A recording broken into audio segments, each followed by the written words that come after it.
I am 37, female, and I've been married to my husband Jack, 41, male, for 5 years now. We do not have any kids together, but he has 2 from a previous marriage. His ex-wife, Amy, 40, female, has always been around because of the kids, which I totally understand. I never expected her to disappear from his life, especially since they co-parent.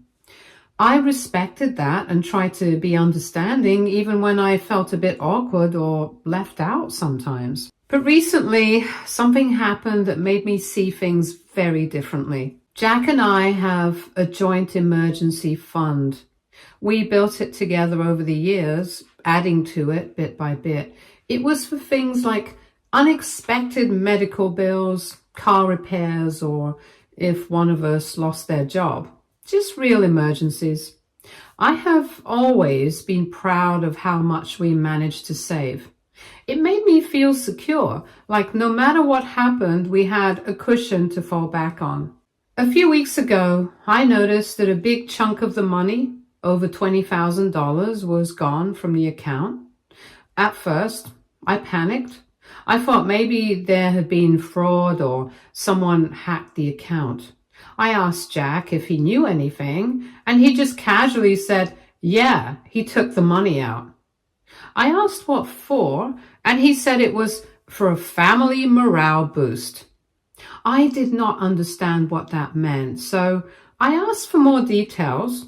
He said he bought Amy a luxury SUV, not a used car or something practical, an actual luxury brand SUV that looked brand new. I thought I had heard wrong. I asked him why in the world he would do that. And he said Amy's old car broke down and she needed a new one for taking the kids to school and their activities. He said she's been going through a tough time and he did not want the kids to suffer because their mom was stressed. He said it would help everyone if she were in a better mood. I just stood there stunned. That was not an emergency, not our emergency. And even if it was, why did he not talk to me about it first? That was our shared money, our safety net. He did not even ask. When I told him I was not comfortable with what he did, he got defensive right away. He said I was being selfish, that I did not care about the kids' well-being, that I was jealous of Amy. I told him it was not about jealousy. It was about the fact that he took our money and gave a luxury gift to his ex-wife without even talking to me. He shrugged and said I needed to cope with it because the decision had already been made. He said I should look at the big picture, that this was a family morale thing and he had done it for the kids. He kept repeating that like that made it okay. I was not even sure what to say. It felt like a slap in the face. I have always been pretty respectful about the whole ex-wife situation. I did not complain when they had to text or call each other about the kids. I did not get in the way when she needed help or asked for favors, but this just felt like something else. This was a major financial decision made without me. And honestly, it did not seem like it was just about the kids. The car he bought her was not just a car. It was fully loaded, brand new, custom color, leather seats, the whole deal. It was not the kind of car you buy someone just to help them get from point A to point B. It felt like a gift, a fancy, expensive gift. The worst part was that he did not even seem to feel bad. He acted like I was being dramatic, that I was overreacting. He even said, it's not like we are broke, but we're not rich either. We both work hard, and that emergency fund did not build itself. That was years of saving, budgeting, and skipping vacations. I skipped things I wanted to buy. I passed on upgrading my old car, all so that we could have a safety net. I started wondering if he still had feelings for Amy. I never really thought that before, but this whole situation made me question things. I didn't say that to him. I did not want to add fuel to the fire. But the way he spoke about her, the way he defended her, and the way he did not think twice about giving her something so expensive, it made me think. I found out later from one of Jack's friends that he had been talking to Amy about the car for weeks. So it was not even a sudden decision. He had been planning it. He even went to the dealership with her and picked everything out together. That made me feel even worse. He knew all along what he was going to do, and he did not tell me. He just waited until it was done and then dropped it on me like it was no big deal. I started looking back on other moments, like the time he missed our anniversary dinner because Amy had a personal crisis, or the time he took the kids to a weekend trip and Amy came along for convenience. I let a lot of things slide, always thinking he was just trying to be a good dad. But now, I'm not so sure. I tried to bring it up a few days later, hoping we could talk about it calmly, but Jack just shut it down and said I needed to stop bringing it up, that I was being negative, that I was ruining the family mood. He made me feel like I was the bad guy for even questioning it. He's still acting like it was no big deal, like he did the right thing. He tells the kids that their mom's new car is thanks to him, and they love it. They keep talking about how cool it is, and he looks so proud when they say that. I spent days walking around with this heavy weight in my chest. I still cooked dinner and still went to work and still smiled when his kids came over and asked for help with their homework. But inside, I was just angry and tired. I started losing sleep. I'd wake up in the middle of the night and stare at the ceiling thinking about the account, thinking about how I did not matter in that moment, thinking about how easily he had chosen Amy over me. One morning, I logged back into the joint account. I stared at the transaction again. It was all there. Dealership name, amount, timestamp. It was so official, so clear. Thousands of dollars gone. I sat there thinking about the hours I worked, the sacrifices I made, the vacations I did not take, the things I didn't buy so that we could grow that fund. And all of that was wiped out in one swipe of a card without my consent. I opened another tab and Googled how to report unauthorized use of joint account. I did not really think I'd do anything. I just wanted to see what my options were. But the more I read, the more I realized I had a case. We both had to agree on big withdrawals. It was not a personal account. It was a shared one. I never signed off on that money. There were procedures for this sort of thing. It was not even about punishing Jack. It was about drawing a line. It was about saying, you can't just do whatever you want and expect me to stay quiet. I took screenshots of everything, the account history, the withdrawal, our account agreement from the bank. I made notes, I gathered all the info I could, and then I filed a report online and called the bank to confirm it. They said they would investigate it and get back to me. A week passed before anything happened. Jack did not know what I had done. He went on like everything was normal, and meanwhile I was just waiting for the call. And when it came, they told me the transaction was flagged for being a large one-party withdrawal with no joint authorization. They froze the account. All access was paused. Jack found out a few days later when he tried to transfer money for the kids' school fees. I heard him cursing in the other room. He called the bank and they told him there was a pending dispute on an unauthorized transaction. He stormed into the kitchen later that night, his whole face red, demanding to know if I had done it. I didn't answer. I did not have to. He knew. He paced around the kitchen fuming, and he told me I was being petty, that I had gone too far, that I was ruining everything, that I was acting like a bitter ex-wife and not a partner. I just kept washing the dishes. I didn't feel like defending myself anymore. I was done arguing. He told me the bank said they'd need written proof from both parties showing agreement for the purchase, and he knew he did not have that. I never said yes to any of it, not in writing and not even verbally. He tried to guilt me. He said now the kids would suffer because the account was frozen and he couldn't move money around, that this would hurt them more than it hurt him. I did not respond to that either. I had been trying to be the bigger person for so long, and all it ever got me was pushed to the side. I checked my private account later that night and transferred more of my paycheck into it. I also changed the login credentials on all my personal accounts, canceled any shared credit cards, and made sure I had access to every bit of financial documentation I might need. Over the next week, the investigation continued. I got a few calls from the bank, asking more questions, confirming details, and I told them everything truthfully. I said I had not been informed. I had not agreed.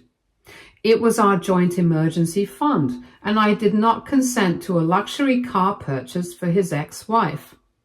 That was all I said. They told me they were taking it seriously. Jack became colder after that. He was not yelling anymore, but there was distance, silence. He moved around the house like a ghost, not speaking to me unless it was about logistics. He slept in the guest room and kept his phone on silent. I did not care. I actually slept better. Then I got another call from the bank. They said they had ruled in my favor. The transaction was classified as unauthorized based on the joint account agreement and lack of dual consent. They had begun reversing it and would be freezing Jack's individual access to the account going forward. Jack found out later that day. He did not say anything, just packed an overnight bag and left the house without a word. I did not stop him. Amy messaged me the next day.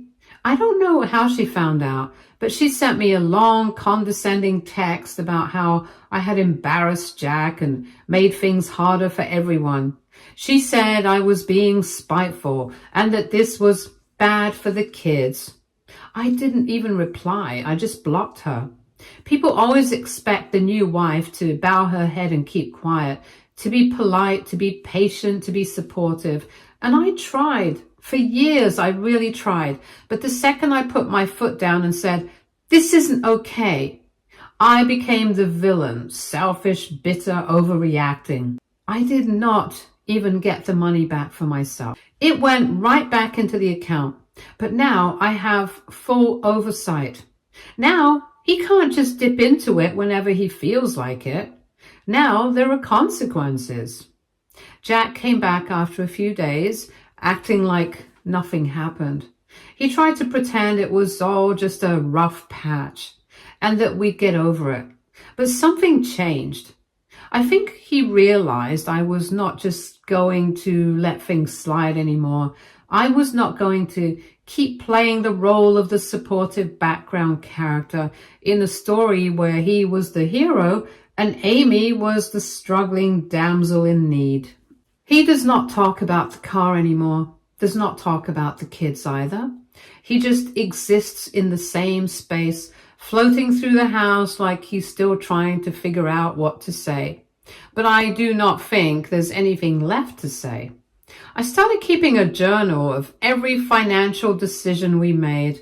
I made copies of everything, bank statements, emails, texts, not because I'm planning something drastic, but because now I know I need to protect myself. I know now that being quiet and understanding does not guarantee love or respect.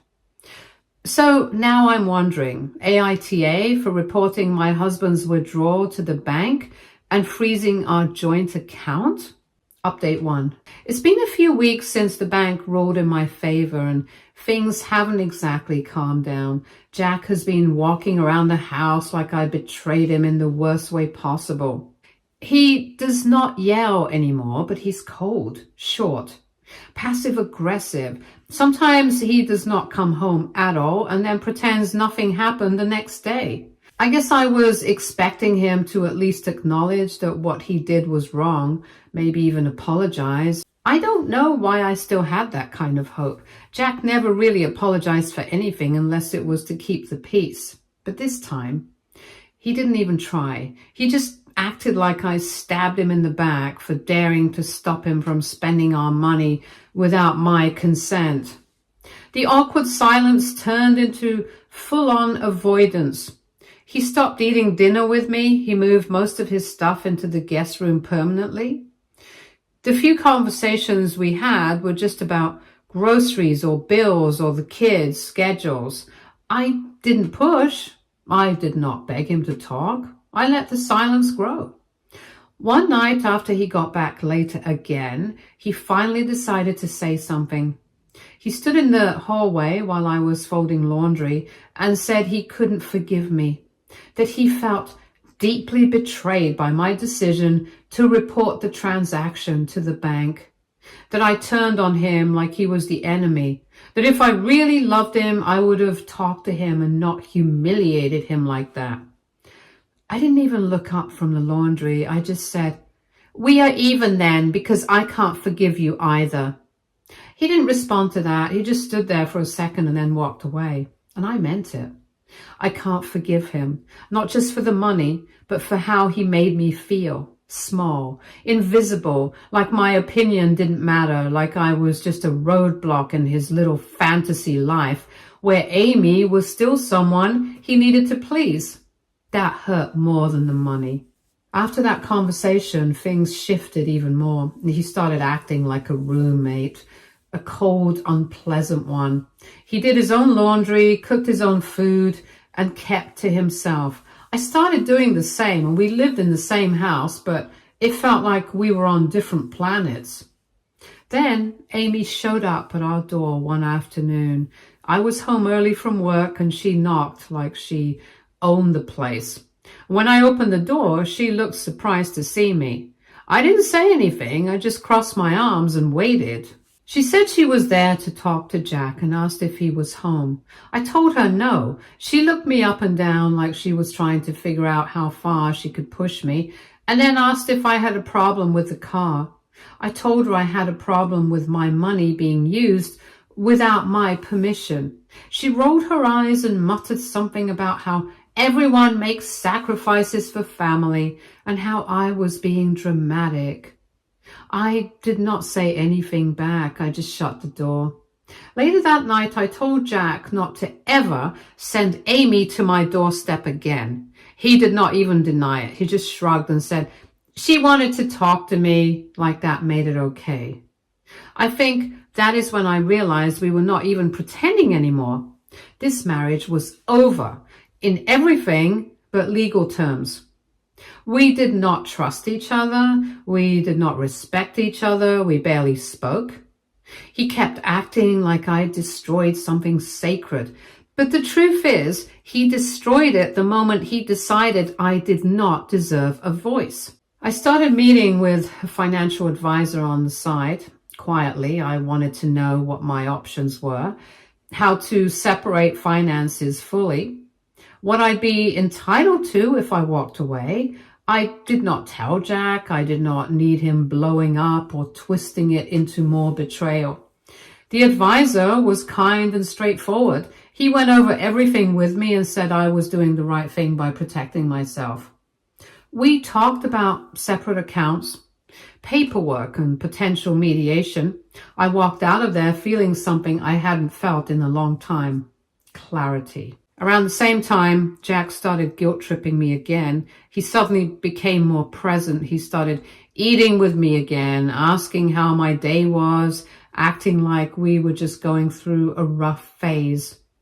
It was fake, and I knew it. He was not doing it out of love.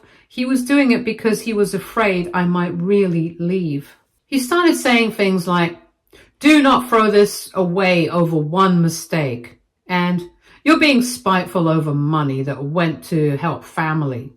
He kept using that word, family, like I was not part of it, like I was just some outsider trying to mess things up.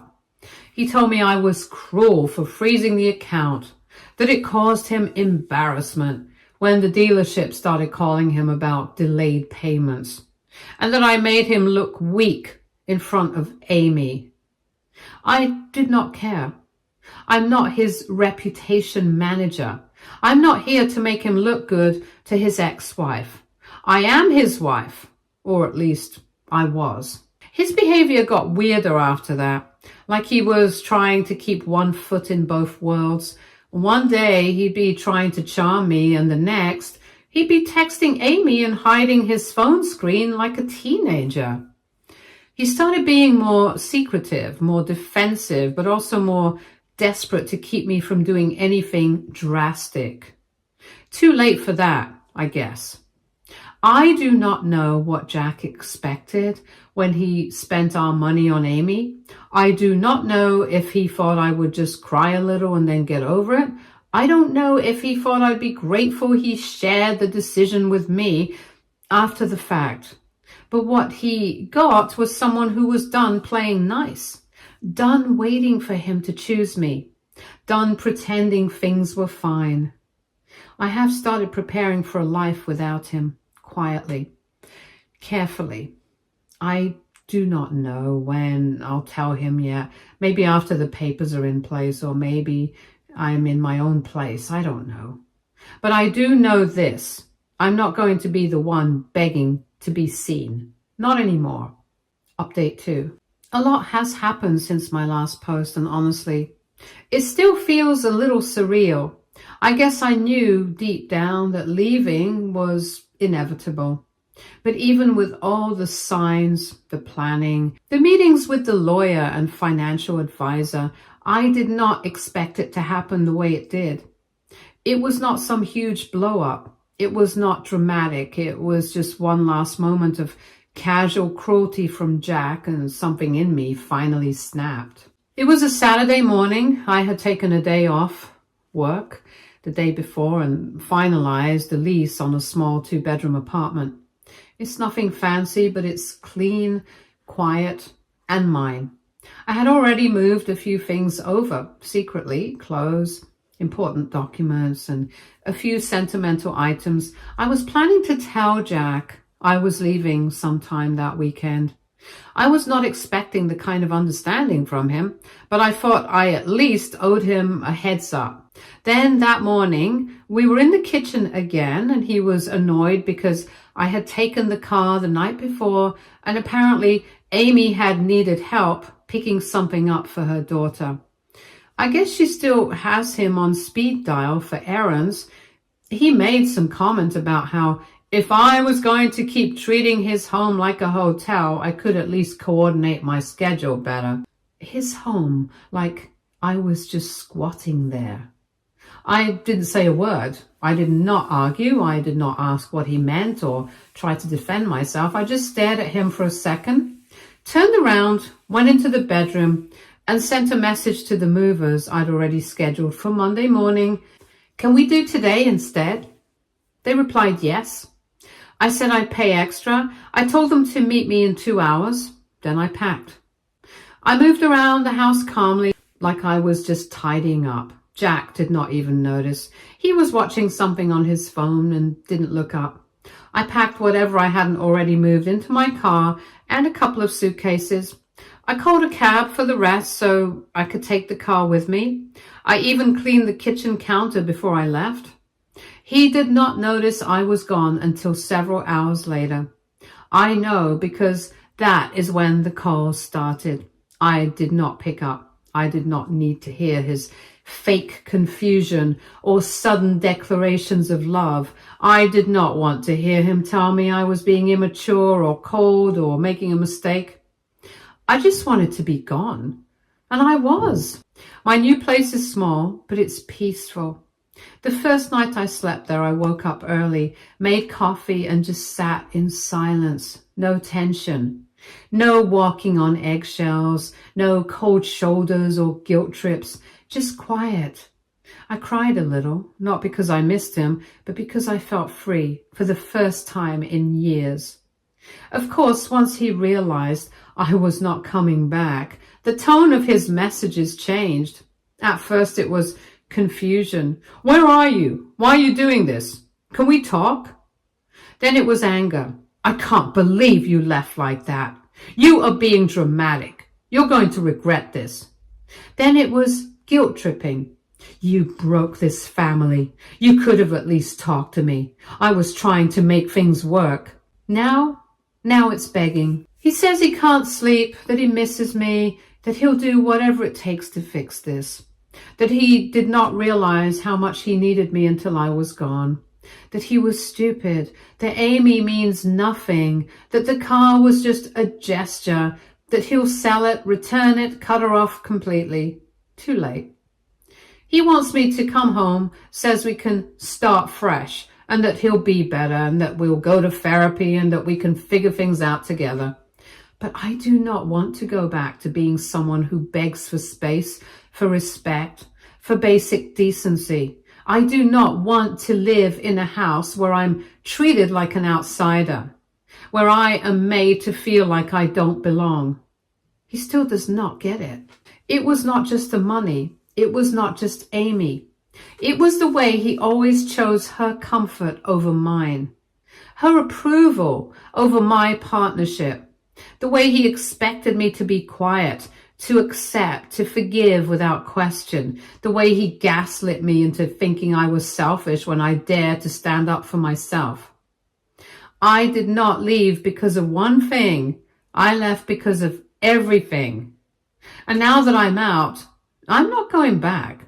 I do not owe him closure. I do not owe him forgiveness. I gave him years of patience, support, and loyalty, and he gave it all to someone else.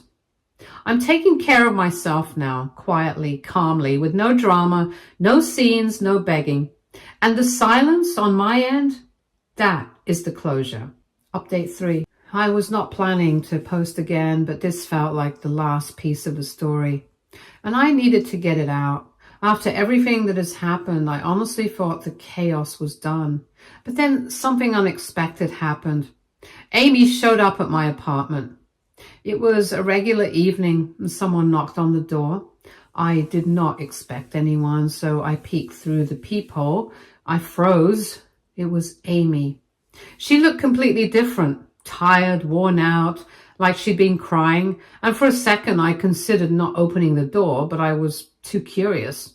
I opened it just a crack and she asked if we could talk. Just 5 minutes. I let her in. She did not come in with an attitude or fake niceness like before. She was quiet, clearly emotional, but trying to hold it together. She stood near the door and did not even sit down. She got straight to the point.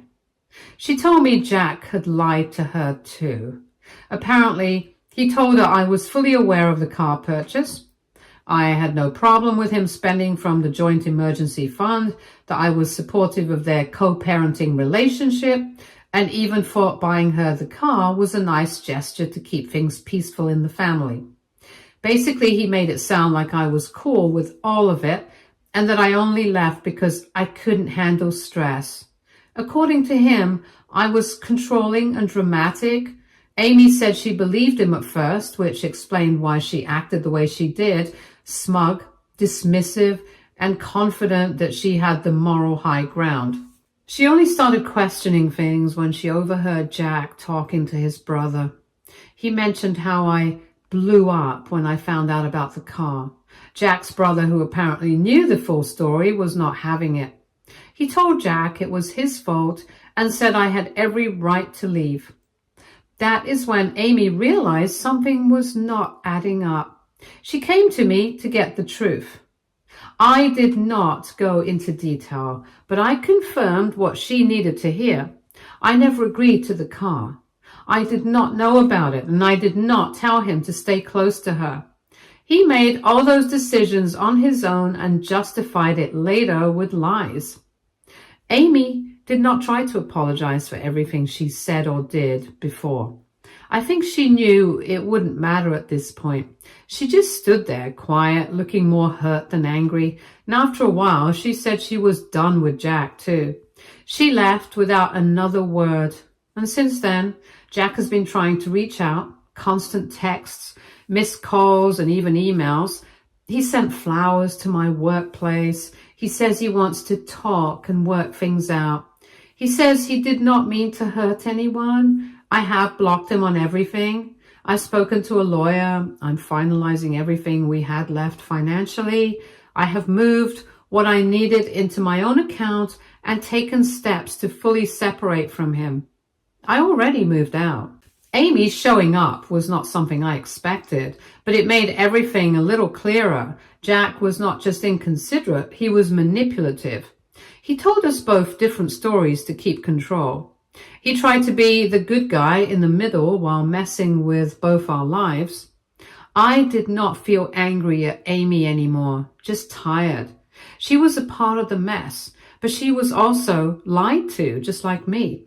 And I think now she sees him for who he really is.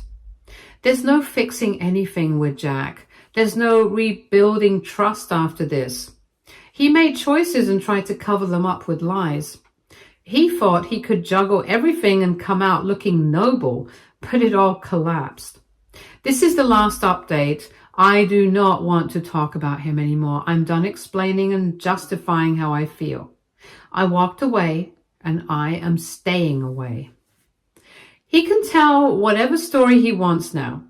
I am not going to correct it. I am not going to argue. I just do not care anymore. Stay tuned for more stories from our girl relationships.